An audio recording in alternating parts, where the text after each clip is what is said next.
I did it. I finished my first draft. And to be honest, the feelings were not everything that I thought there would be. There was feelings I expected, there's a lot that I didn't expect, and of course there's a lot of what do I do next? This is literally the biggest milestone that I have hit in my brand new newbie writing journey so far. So today, I want to take y'all behind the scenes of what it felt like for me to finish, all the different emotions I had, what surprised me, what was I not expecting to feel, and then also what do I got to do now that I have this first draft complete.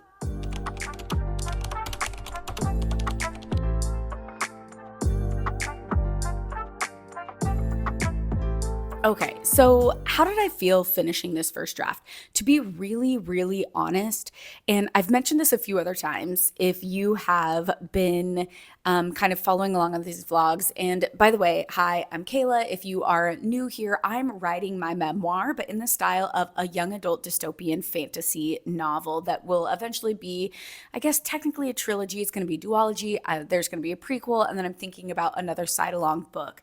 And I'm really excited to be writing this. And the reason why I want to write this is because I used to be an elementary school teacher. And one of the things that was really powerful was that my students had books that they could see themselves in and that they could see other people going through things that they went through and learn about life through them. And so I want to create my book as a mirror or a window for kids to learn about life, learn about a lot of the struggles of life that they might be going through that their peers might not be, or that their peers just might not be talking about. And so that they don't have to feel so alone and that they can see possibility for their life. And I just finished the first draft. It is 52,543 words as it stands right now.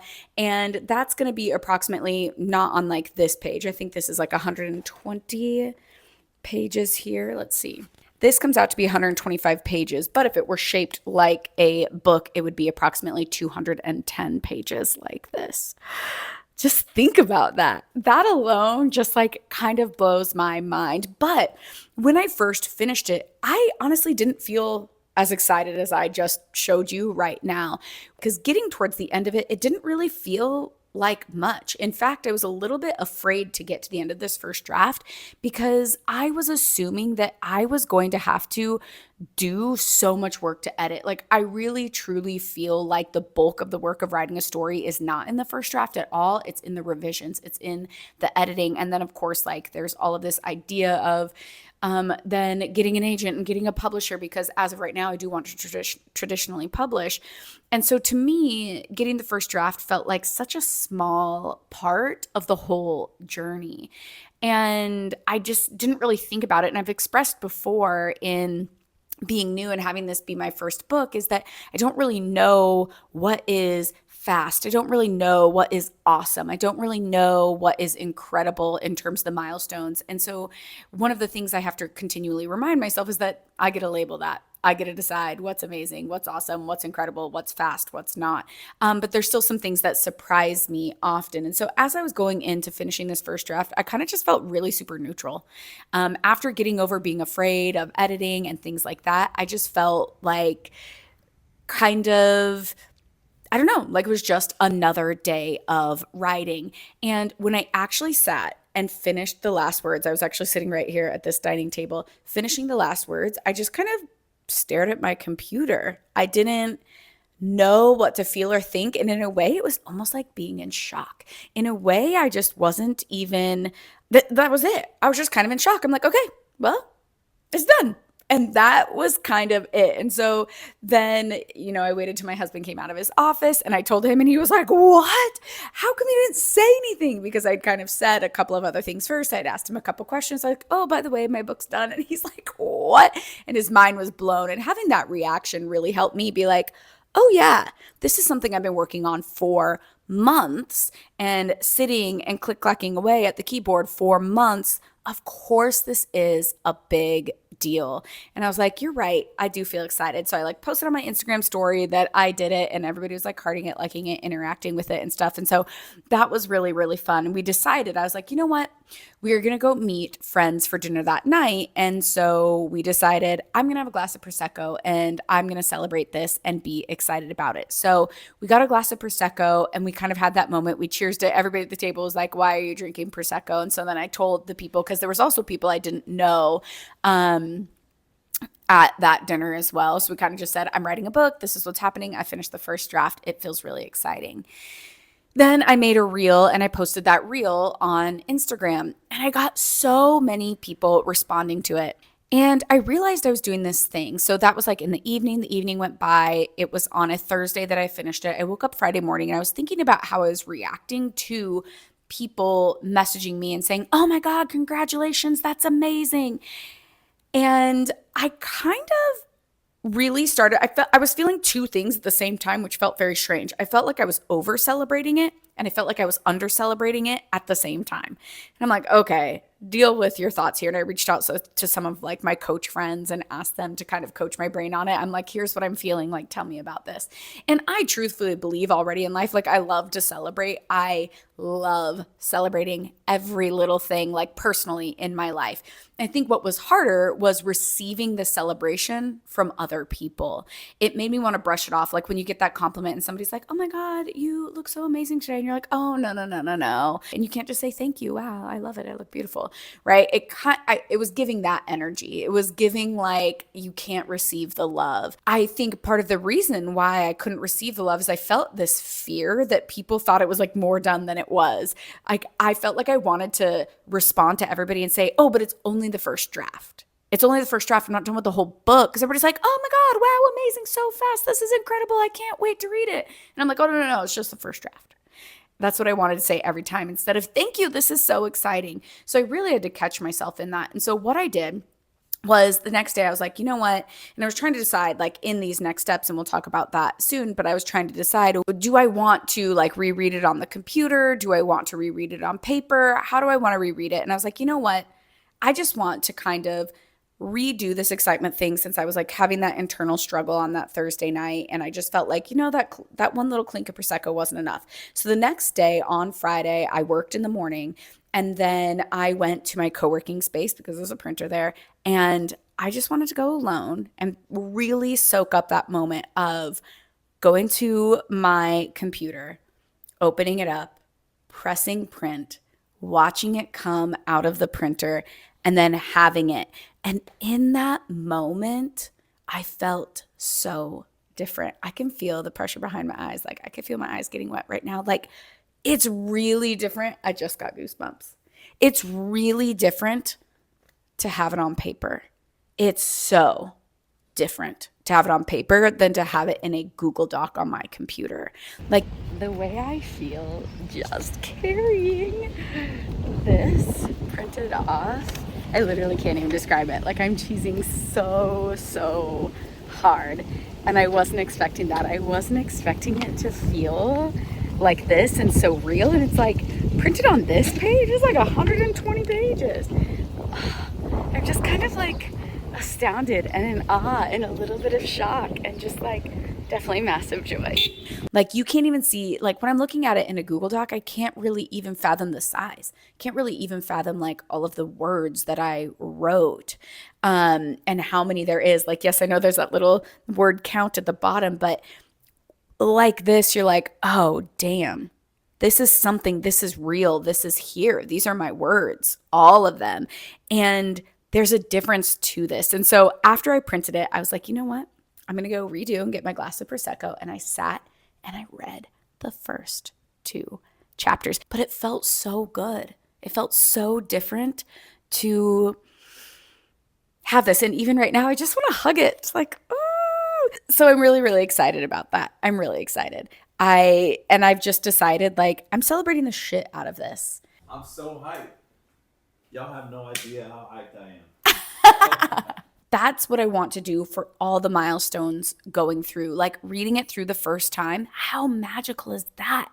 Even though I know I'm going to read it and be like, okay, I got to change this, got to add that. It's like, it's not just a job. It's also joy for me. There's another author that she just got picked up for a publisher for her book, but she is rereading her own book. And I'm like, I want to feel that way. Like, I want to feel like I want to reread this. Like, after I read Throne of Glass, the very first thing I did was run it back. Like, how many times have I reread the Harry Potter series? Like, legitimately more than 20.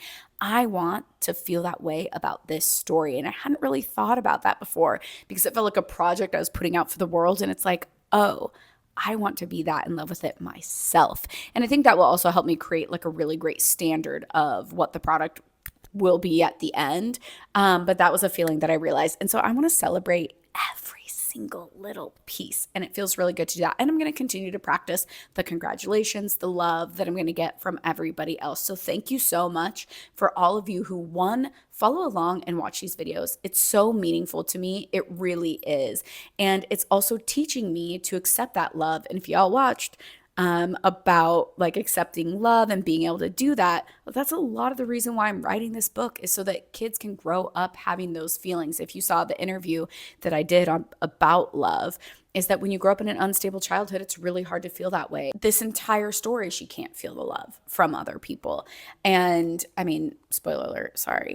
But I mean, it'll be obvious when you read it. That's such like a powerful thing that I want people, you, everyone, to be able to see, to feel, and especially in younger years in your youth, to be able to change that a lot sooner than I did. Go watch that interview and then you'll see all about that. So now I get to say, what is next? Obviously, I've already been talking about the editing, but I feel like what comes next is, this is my general plan.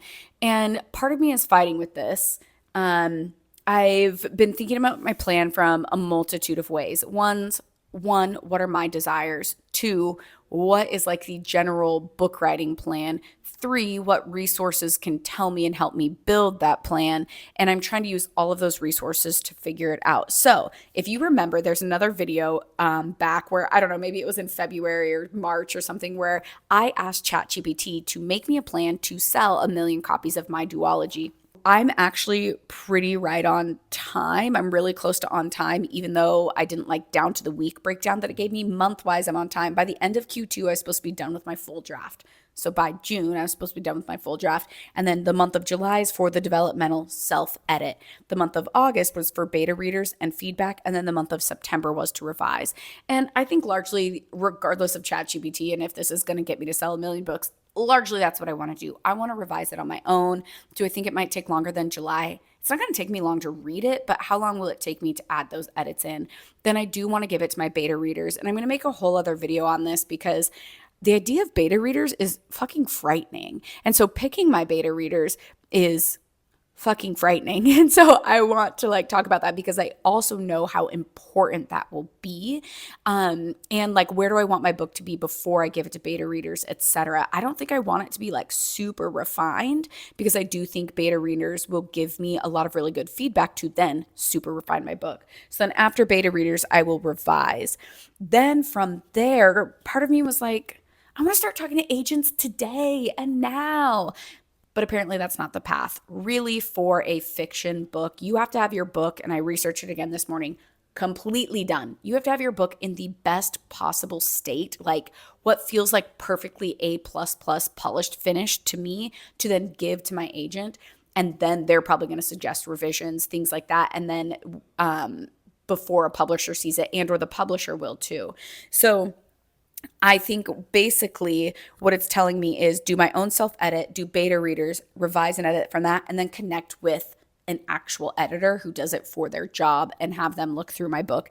And then at the top of 2026, according to this plan, I can look for agents. That's what's next. My next plan is to do that first chunk of editing and get it ready for my beta readers. But like, I'm thinking of so many different things. You all saw in the last one where Emily, who's going to do my cover art, I'm pretty sure she's going to be one of my beta readers, but we went and like looked at books and looked at cover art, and all of that stuff feels really, really fun to me to also be imagining and thinking about those things. So I think largely, even though there's a lot of steps that are further away, they kind of still are floating around in my brain. Like Save the Cat, the author who wrote this, Jessica Brody, she has a section for writing your log line and pitching it and querying agents and things. It's like, I want to read that now, because yes, that's not my step, but that feels really exciting to me. And I think that it will help me feel like this is what's what's coming up next. This is what's coming up next. And so I'm going to keep my eye on those things, be looking at books, be touching the outside of books to see what do I want my cover to be like, be looking at the cover art, those types of things, be thinking about querying agents all right now because that feels really exciting. And my task at hand outside of all the dreaming and planning for the future is to edit.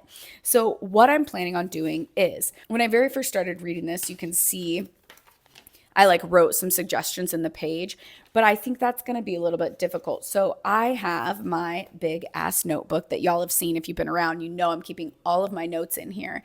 And I think what I'm going to do is I'm going to make a section for book 1 where I'm going to put in like on this next page, edit and revise list, already got a thing. And I'm just going to go through and make on this every line like be a to-do. Like go to this page, add this type of detail, add to this paragraph, add like for instance, I just want to describe a little bit more about my main character and her family. So it's like add those details in, choose a different adjective here. There was a place where all 3 of my paragraphs started like she, and it's like change that, like change the beginning of 2 of those so that there is kind of that variability. As I'm saying that too, I'm realizing I should probably like watch a video or something on editing, because to me, I'm looking at this and I'm thinking about things that I used to teach when I taught writing to first and second and third and fourth graders. But I'm just thinking about things that the way that I like to read. And so there's probably some structure and strategy. So maybe I need to do a little YouTube university on editing in general. That might be smart. Because I haven't done that yet, but I think I'm going to give it a read through once, and maybe before learning anything, just read through and do what I think needs to be done, because that's where a professional will come and help me. So that's my plan, is I'm going to be reading this, writing down these things, and like, I'm going to be honest, I kind of have this fear. I have this fear that I'm going to get to like the middle of it, like page 85, and be like, oh my God, I fucking suck. But that fear is only this big, because what I really believe is, even if I'm like, God, this is so underdeveloped, what am I afraid of? Just the work of fixing it, right? Like, it's just going to take time to fix it, and that's fine. I don't have a timeline for this book. Like, yes, it's my dream to get an advance tomorrow so I could just focus on this and not like be worried about anything else, and to feel like I can really dedicate time to it. But there isn't a timeline to it. And really that fear of it not being good really boils down to just, I'm just going to do the work. And it's like, I am so on board to do the work. If there's anything I could do in my life, it's show up to do the work. Like, that is just something I can know and trust in myself. And so that, I feel like, is, once I kind of switched my brain from that really shrunk that fear of like, oh, this whole thing might need to be rearranged. Fine, cool. I'm going to do it because I want this book to be out in the world. And once I do it this one time, I'm going to learn so much. Like, that's one thing that's really cool, is doing this first book, and this first edit is going to be so helpful and exciting, because every book that I do after this will be faster. I'll know this process. I'll have so much insight, and I can't wait. I see myself after doing this series, like, continuing to write. Like, is author my new identity? That sounds like another YouTube video. That sounds like another vlog, another thing to think through with y'all. One thing that I was thinking about too was, my friend Jordan sent me this message, and it really reminded me about like a philosophical thing that I believe about first, is you really truly only get your first one time. I always tell this to runners. Runners always want to, when they run their first race, they like have a time goal. They have, this pace that they want to hit and all these things. And I was like, no, you only get your first race once. You only get your first half marathon one time. You only get your first marathon one time. Literally just run it for fun. It will be the only time that you don't have a time expectation. It'll be the only time, because once you do it once, you're like, always want to do it faster after that. Like, just have fun. Relish every step, all the sweat, all the pain, all the cheers, all the chafing. Like, when you run, you have to do that. And so she reminded me, she like sent me a voice memo, and she's like, I'm celebrating you so hard. This is the first time and the only time, there's only one time you'll ever write the first draft of your first book. Like, I just got goosebumps again. Like, this is that magical moment. Like, this is the first draft of the first book I'll ever write. And this is also the first time of editing the first book I'll ever write. And then when I write that query letter, it'll be the first time I ever queried an agent. Like, there's magic in all of that, in the failures, in the worry, in like the learning how to be celebrated. And I'm so super excited about it. So that's my plan, is to celebrate this, to relish this process of it being my first even more than I already have, and then move into this next stage of editing where I'm going to read this paper version, take all the notes, then go back and get it ready for some beta readers. I posted not that long ago a Q&A box on my Instagram, and I want to do a Q&A vlog episode. So if you have questions, drop them in the comments and I will answer them. Any question at all that you want about the book. Anything about me, I am an open book. Pun totally not, or like jokes not intended. Very literally, I will share anything that you want to know. Ask them in the comments. Thank you again so much for being here, for celebrating with me, and for being part of this YouTube channel and being part of this journey of me being an author and me writing my very first book.